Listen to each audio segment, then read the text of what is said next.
Okay, hi folks, welcome. Yeah, it's good to be together. I want to sit with you, and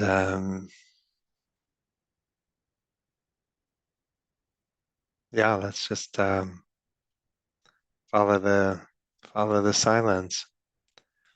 So find your posture.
Just finding your posture,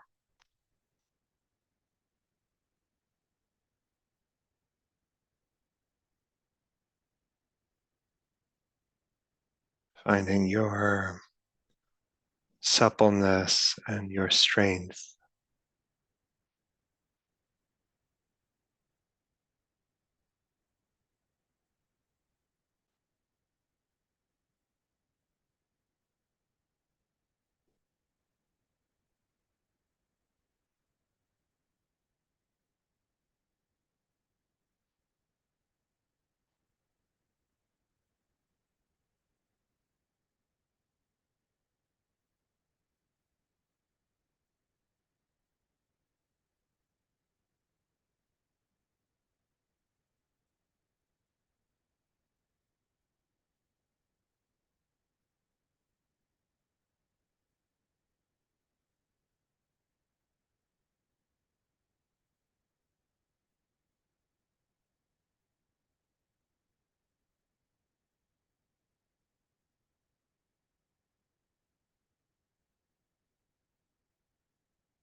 And just letting gravity have almost everything.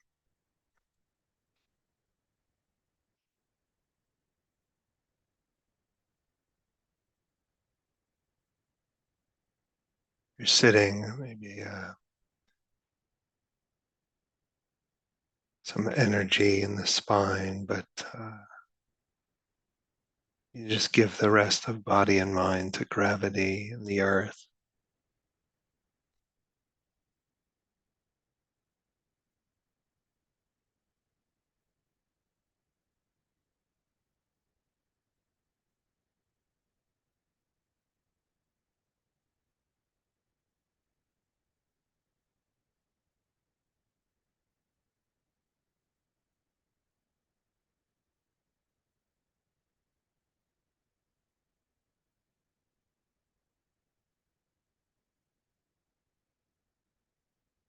just exploring ways of breathing that induce some tranquility, ease, aliveness.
It's only in imagining that we are permanent that we begin to acclimatize to goodness, to take things for granted.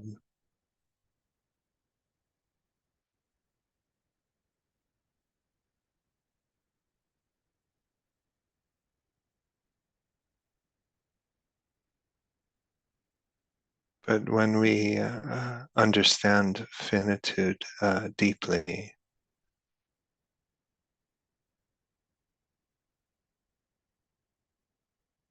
just this breath is enough, satiating.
Don't wait to let go.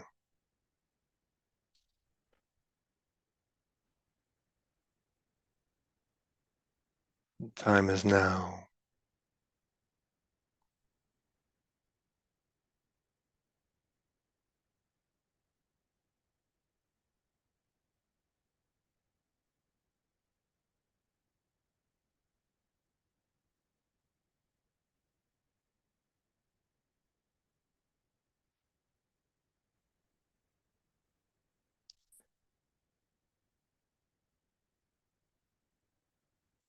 Everything looks different in the wake of surrender.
We absorb the body blows of past,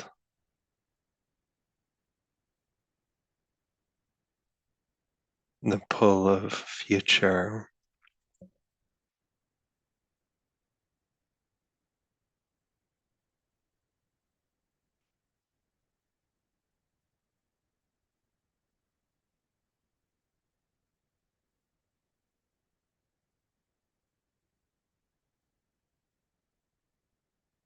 We absorb those impacts on our body, and they too can be a cause and condition for arriving,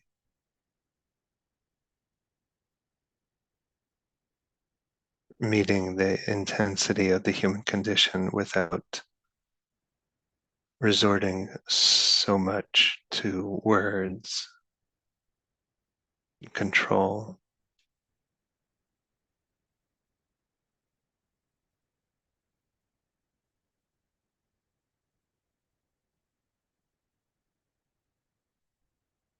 Keep breathing.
And because it's all a little too much without love,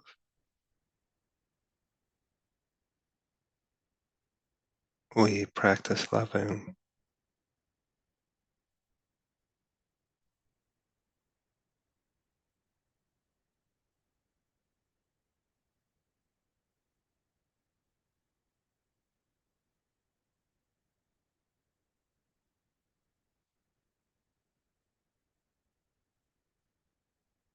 And just that word maybe does something to body mind.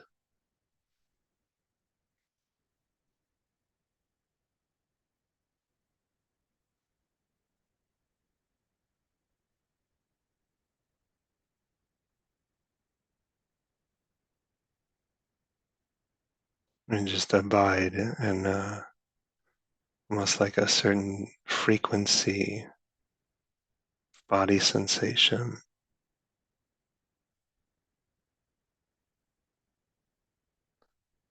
called love.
So I see in the chat that friend, Dharma friend, somebody known for many years died this weekend, Kathleen Haviland. And it's kind of shocking to see that somebody with a complex medical history, but did not know she was critically ill if she was. And I don't know, I just feel pulled to say something about her, kind of meet over, I knew her over many years, and she always like come to me with like very multi-layered dukkha. And she would kind of paint both of us, and there was a lot to grieve for sure. But she would paint both of us into this kind of corner where um, it was like there was no space kind of. But I knew enough, I had enough patience and enough confidence in the Dharma in her, that it would be like, I'm not going to be completely seduced by this claustrophobia, you know? And she would stop, and then we would just like start unpacking a little. And then there was like more and more space. And and she could feel that. And yeah, so I send my love to her and hers. Yeah, thanks for sharing that. So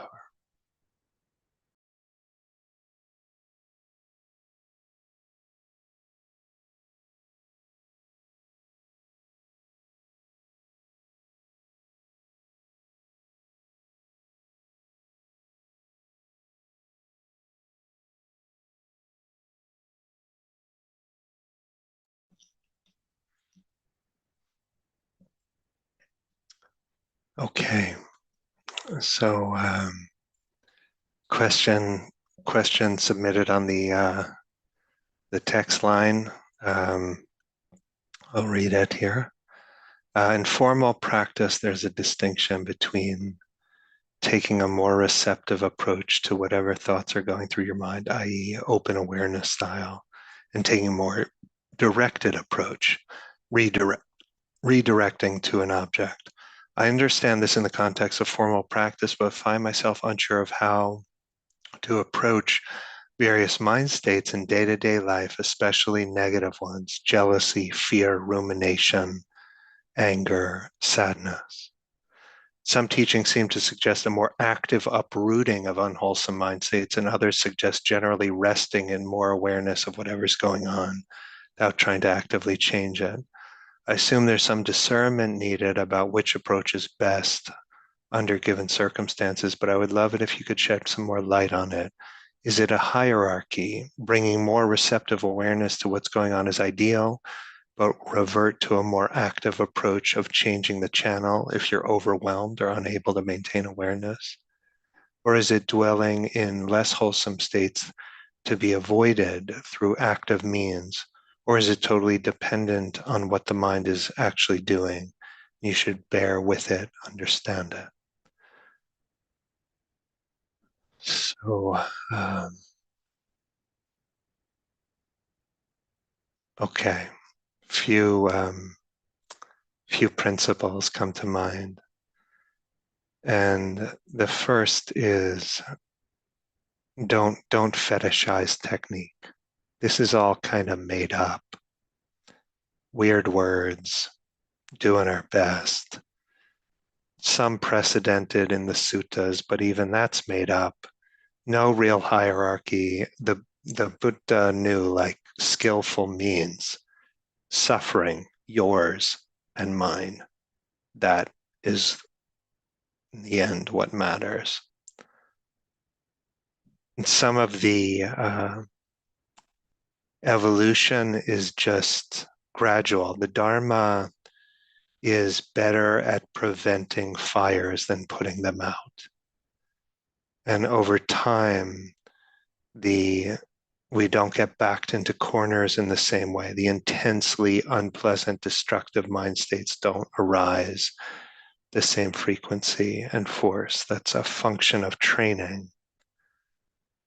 And the two of the four wise efforts, restraining so that unwholesomeness doesn't arise, and abandoning the unwholesomeness that has arisen. To my mind, those are things that actually, in a sense, happen before the fact. We develop the trait of restraint, not kind of stoking desires that get us in trouble, but it's on automatic in a way. We develop the trait of letting go, where renunciation feels more natural than holding on. And the distance, between suffering and ease gets so much shorter, as we grow. The suffering doesn't feel thick anymore. Might still suffer, but it feels only like a stone's throw from peace or love. And so what I'm saying is that kind of emotion regulation becomes very second nature, and we don't even notice the skill as we're wielding it, really. Now, this is going to be jazz-like and improvisational. The Dharma is a lot of experimentation and improvisation. And if you're interested, if you're like just interested, I'm interested, like, what is this? What is happening? Just that is kind of enough, you know, like genuinely interested. So we want to be careful not to mistake subtle spiritual aversion for equanimity. Sometimes the teachings seem to give license to some measure of aversion. You know, abandoning the unwholesome sounds a lot like, let me get rid of that, you know.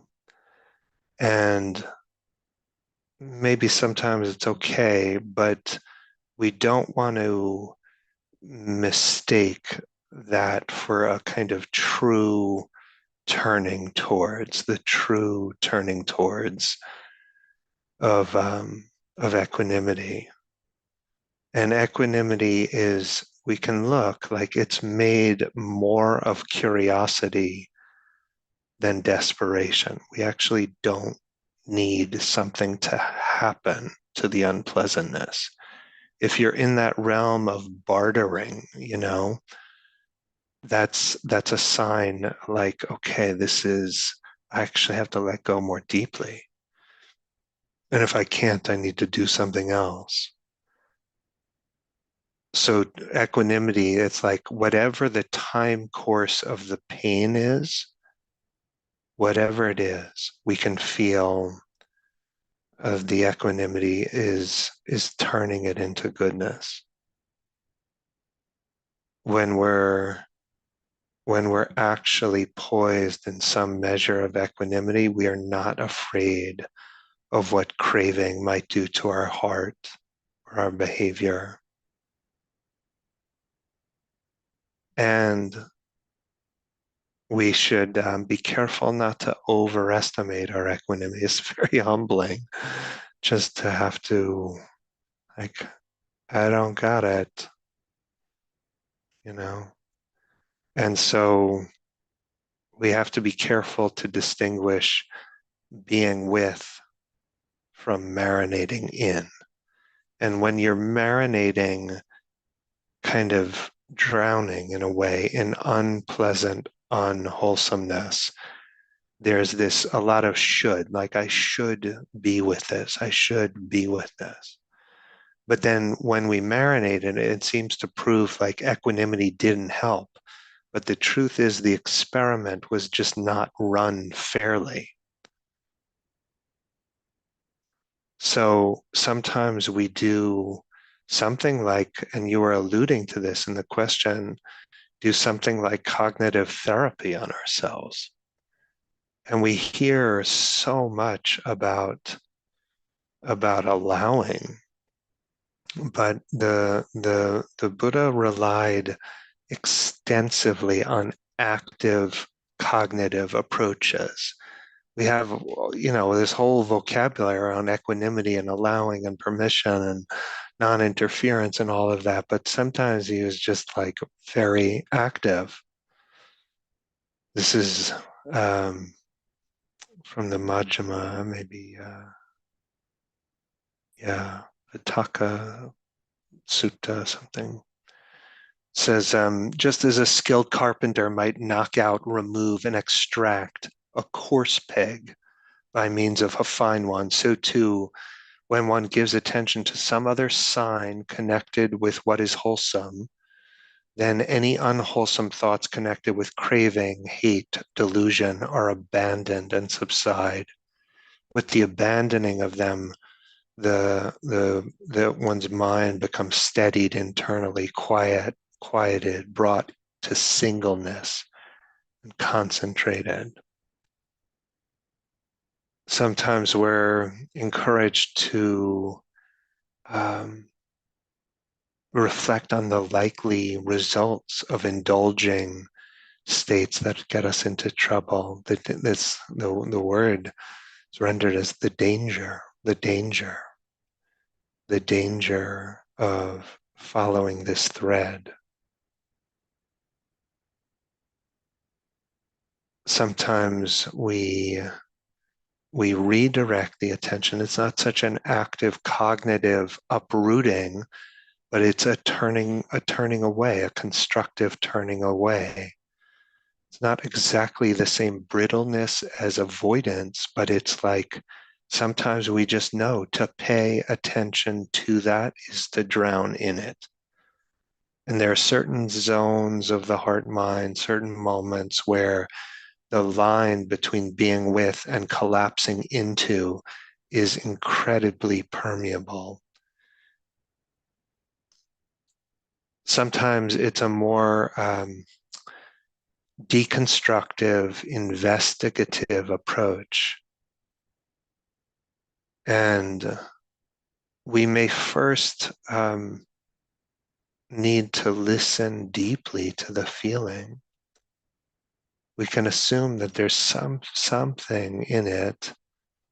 There's some kernel of information tangled up with all the delusion. We want to hear it. The feeling will not let go until we actually hear what needs to be heard. And then it can be put down. And so maybe there's a question for you to interrogate, like, okay, what is the information in this jealousy or this anger, this whatever? It's not 100% delusion, most likely. There's something valuable to be understood.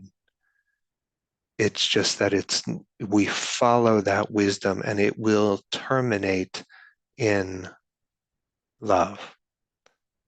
It will not terminate in jealousy or anger. But we have to like listen. And then bound up with maybe that kernel of something, some need that's being testified to. Um, we detect the nature of the clinging bound up with it.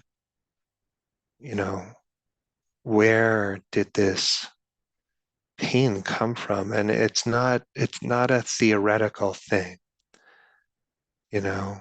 It's like what are the habits of mind that made very fertile ground for the arising of this pain? What deeper pain is this merely symptom of? Don't chase down the symptoms. A doctor is more interested in the infection than its associated fever. What what must be seen, recognized as empty? Generally speaking, the clinging will fall into one or two categories, and this is not an official list, but something like self and death, and those are related, but that's another topic. But self and death, the kind of melodrama of I amness, and the urgency around security and fear and protection. And we do, as I say, often have to do something like grieve the homelessness of ego, that self-aggrandizement in all its manifestations has to register as a dead end. It's like I cannot land there. We got to get that deeply, and then we can drop it. And as for fear, sometimes that simply has to be accommodated. Sometimes we, you know, just have to honor that, not move, interrogate it any further. And sometimes we call on the kind of the certainty of death as a way of simplifying everything. Other times we do a little reality testing. Okay, safe enough for now. And then sometimes it's like we know how the story ends.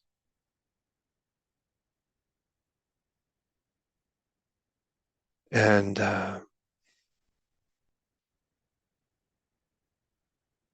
what do we want? Well, I, one way of reading the suttas is that what we really want is freedom, is peace. That in the end is what we truly want. And everything else is just a proxy for peace. So we'll stop here. I don't know where that leaves you, but may even one sentence be of modest use in your practice to the questioner.